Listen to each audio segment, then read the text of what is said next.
रोज मंदिरात जाऊन देवाचं दर्शन घेऊन बाहेर येऊन जर चुकीचा व्यवहार करत असेल तर त्या मंदिरात जाण्याला काय अर्थ आहे?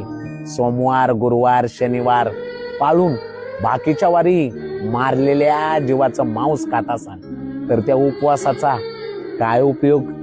माळ घालून, गंध लावून, रोज भजन करून राहिलेल्या वेळेत दुसऱ्याला रडवत असाल, फसवत असाल, धोके देत असाल, आणि येतेने वागत असाल, कुणाचा तळतळाट घेत असाल तर त्या भजनाचा काय उपयोग?